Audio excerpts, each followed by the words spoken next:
Hello नमस्कार, मी सिया आपल्या चॅनलवर तुमचं मनपूर्वक स्वागत करते।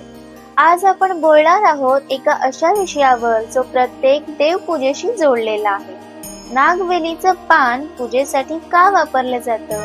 या साध्या दिसणाऱ्या पानामागे लपलेलं आहे आध्यात्मिक आणि वैज्ञानिक रहस्य। व्हिडिओ शेवटपर्यंत नक्की पहा, कारण याचे आरोग्यदायी फायदे आपल्या दैनंदिन जीवनामध्ये खूप महत्त्वपूर्ण ठरणारे आहेत। सगळ्यात आधी जाणून घेऊया धार्मिक आणि सांस्कृतिक महत्त्व। आपल्या हिंदू संस्कृतीत प्रत्येक वस्तूचं काहीतरी दैवी कारण आहे। नागवेलीचं पान हे शुभता, मंगल आणि पवित्रतेचं प्रतीक मानलं जातं। देवपूजेत हे पान अर्पण केल्याने संपन्नता, सौभाग्य आणि आरोग्य मिळतं असं मानलं जातं।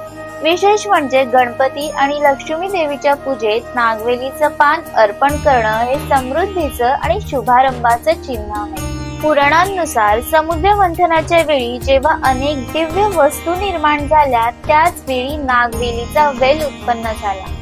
देवतांनी त्याला वरदान दिलं की हे पान नेहमी शुद्धता आणि शुभतेचं प्रतीक राहील। म्हणूनच आजही प्रत्येक पूजेत हे पान देवांना अर्पण केलं जातं। नागवेलीचं पान फक्त धार्मिक नाही, तर ते औषधी शक्तीने भरलेलं आहे। यामध्ये कॅल्शियम, व्हिटॅमिन सी, टॅनिन आणि अँटीबॅक्टेरियल घटक असतात। हे पान शरीरातील वात, पित्त आणि कफ हे तिन्ही दोष संतुलित ठेवतं।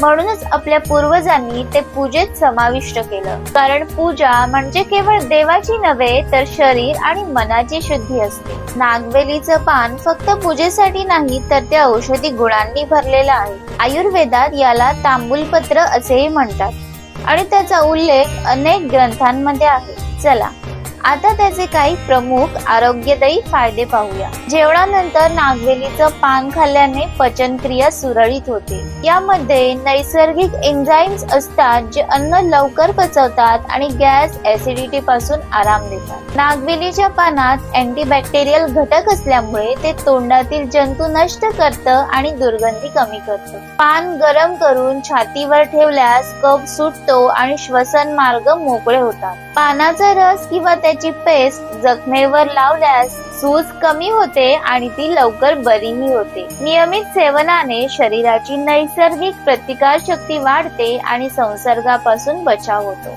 आपले पूर्वज खूप ज्ञानी होते। त्यांनी जेव्हा नागवेलीचं पान पूजेत वापरण्याची प्रथा सुरू केली, तेव्हा त्यामागे केवळ धार्मिक नव्हे, तर आरोग्यदायी हेतूही होता। पूजा करताना या पानातून सुगंधी वायू निघतो, जो वातावरण शुद्ध करतो। यामध्ये नैसर्गिक सुगंधी तेलं असतात, जी हवा स्वच्छ आणि ऊर्जादायी बनवतात। अशा रीतीने हे पान देह, मन आणि वातावरणाची शुद्धता राखतं। नागवेलीचं पान पूजेत अर्पण करताना त्यावर अनेकदा सुपारी, हळद कुंकू, नाणं किंवा फुलं ठेवली जातात। हे प्रतिकात्मक आहे। जसं आपण हे पान अर्पण करतो, तसंच आपण आपली भावना, भक्ती आणि श्रद्धाही अर्पण करतो। या पानाचा आकारही लक्षात घ्या, ते हृदयाच्या आकाराचं असतं।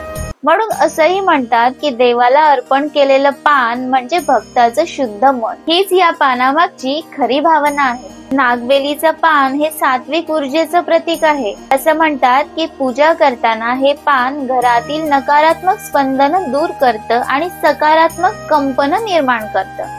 हे पान देवतेला अर्पण केल्याने आपण त्या ऊर्जेशी जोडले जातो, ज्यामुळे मन शांत होतं, विचार शुद्ध होतात आणि घरात सौख्य वाढतं। जेव्हा आपण पूजेत नागवेलीचं पान ठेवतो, तेव्हा आपण देवाला केवळ एक पान अर्पण करत नाही, तर आपलं हृदय, आपली भक्ती आणि आपली सकारात्मक ऊर्जा अर्पण करतो। म्हणूनच पुढच्या वेळी पूजा करताना हे नक्की लक्षात ठेवा। जर तुम्हाला हा व्हिडिओ माहितीपूर्ण वाटला असेल तर लाईक करा, आपल्या फ्रेंड सर्कल मध्ये शेअर करा आणि अशाच आध्यात्मिक आणि संस्कृतीशी निगडित माहितीसाठी आपल्या चॅनलला सबस्क्राईब करायला विसरू नका।